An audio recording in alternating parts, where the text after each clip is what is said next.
Hey guys, Brad Gilmore here. Want to give a big shout out to our title sponsor, Walker Texas Lawyer. If you or a loved one have been injured in an accident, whether that be a car, truck, motorcycle accident, or some kind of other issue, hit up Walker Texas Lawyer at 713-552-1117 or walkertexaslawyer.com. Oh, Brad, what have you done now? Broadcasting live from Houston, Texas, and around the world. TV host, best-selling author, and radio personality Brad Gilmore brings you a collection of conversations with stars from movies. Matthew McConaughey. Brad Gilmore. Mark Wahlberg. Hey, how are you? The legendary Mr. Christopher Lloyd. Christopher, how we doing? I'm doing good. Great introduction. Jessica Alba and Lizzie Mathis. Ladies, thank you so much for joining me. Thank you. Kevin Costner joins us. Thank you so much. Thank you. Television. Jimmy Fallon joins us this morning. Jimmy, how you doing, my friend? Good morning. Thank you so much, Brad, for having me. I appreciate this, bud. Kelly Ripa. Brad, thank you for having me. Comedy. Jay Leno joins us. Jay, how you doing? Hey, Brad, what's going on? Chris Tucker is in the building. Chris Tucker, good morning to you. Hey, Brad, and good morning to you. How are you? George Lopez joins us right now. George, how are you doing, sir? Good morning. Music. Lola Monroe. Thank you. Thank you for having me. The legendary frontman of AC/DC, Brian Johnson, joins us right now. Brian, how you doing? Good morning, Brad. What lovely to talk. You me funny lad. Megan Trainor. Thank you so much, Brad. You're awesome. Chloe Bailey joins us. I appreciate the time. Appreciate you. And more. This is The Collection. Now your host, The Boat. Brad Gilmore!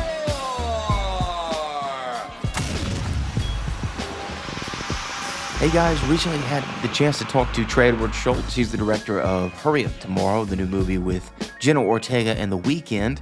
I had a scheduled virtual slot and there was just some technical issues that arose, so somebody was gladly and happily there to fill in for me and ask the questions that I had prepared. So check out this interview with the director of the new movie, Hurry Up Tomorrow. Okay. This would be, actually, my name is Shelby, but this would be for Brad Gilmore, ESPN Radio. Beautiful. Okay, great. Hi, Trey. How are you today? I'm great. How are you? Amazing. We loved this film. Yeah. So I wanted to ask, you've described how Hurry Up Tomorrow started with Abel's idea, but it quickly became a personal passion project for you. Yeah.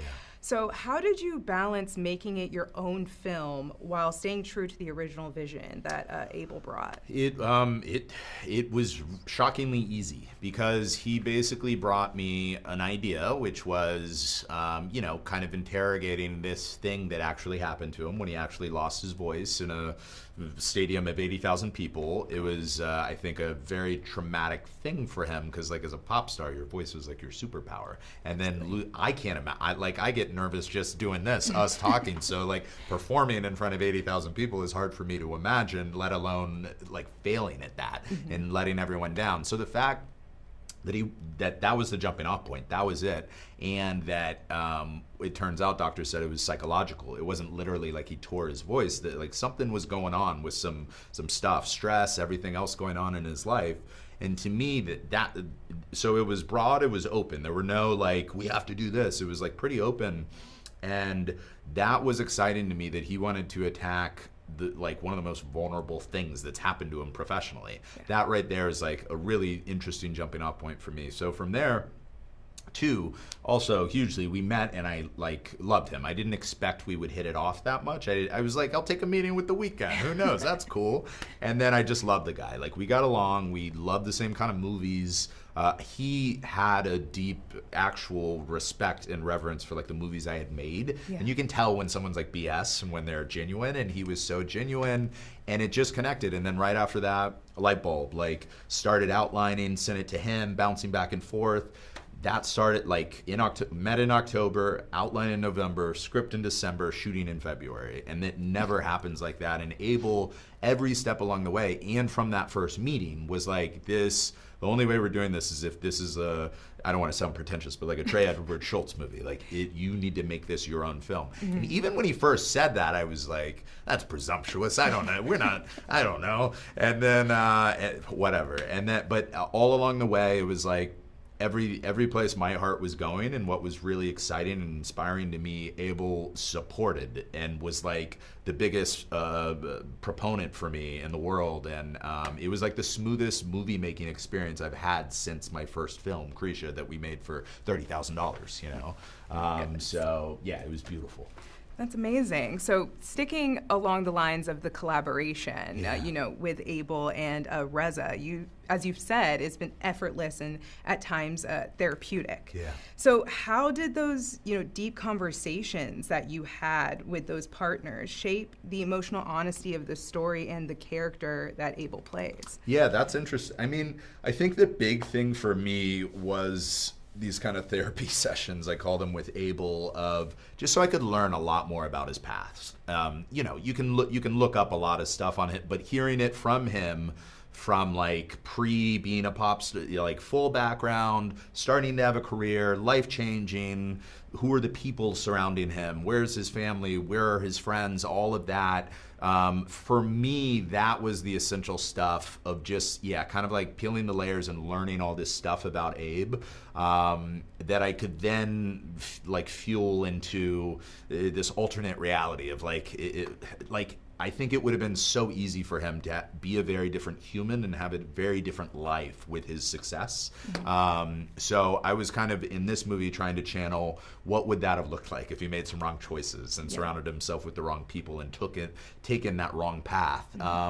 Past that, I mean, honestly, I think whether I know it or not, like personal things just start injecting themselves in the movie. And I think ultimately I'm just fascinated with, you know, I think all of us, we have a lot going on up here in our heads and our hearts and our spirits. And I'm fascinated with, you know, the battle we have with ourselves and trying to like figure out ways to make that compelling cinematically of like, you know, I would say in this movie too, there's not like a traditional antagonist really. Like really, like it's about a person kind of at war with themselves and with their own spirit, you know, trying to like figure out how to be a better person. And yeah, all of that kind of wrapped up together.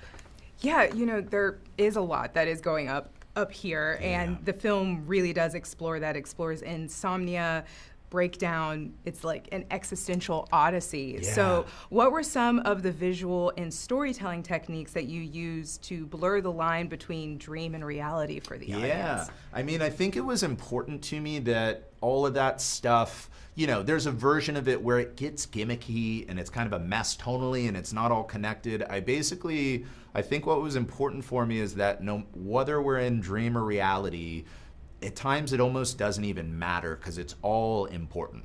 Like I'm kind of into like Jungian dream analysis and studying your dreams and learning from those and stuff. And so like if we're in a dream version of this movie and maybe reality is not actually playing out in a certain scene, it doesn't matter because it's equally important. So I wanted to put equal weight on all of that and make it all feel kind of realistic to where things didn't turn into like a gimmicky, surreal thing. And past that, like I think every movie I've made, I try to make subjective films where the film grammar is meant to be pretentiously like an act of empathy. Like all the choices I'm making is to put the audience in the perspective of the main character and make them feel how they're feeling. So if we're changing an aspect ratio, if we're on a long lens versus a wide lens, if we're doing a oneer versus like a cut up montage or something, if we're doing spherical lenses versus anamorphic, it's all meant to serve the mental headspace of what this character is going through in this given situation. So I basically wanted to just treat it like honest subjectivity for Abel and Jenna's character,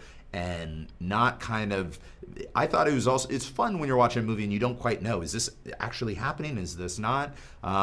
So I wanted to play with that, but give it all equal weight. Like if we're in some dream section, like it's there for a very important reason, and there's a reason it's there. So I don't know. I was just really excited to play with all that subjectivity. Really. And is there a favorite technique of yours that you tend to use to blur that line of dream versus reality? I mean, I have tricks that I've recycled a little bit between, like, you know, when we change an aspect ratio, when we go to anamorphic glass for a reason, you know, every Krisha waves in this, all of them, if a character, you know, is inebriated in an unbalanced state of mind, we're going to a new ratio and we're going to anamorphic glass. And I don't know, I have all these probably things that I like to do because they work. Past that, I don't really know.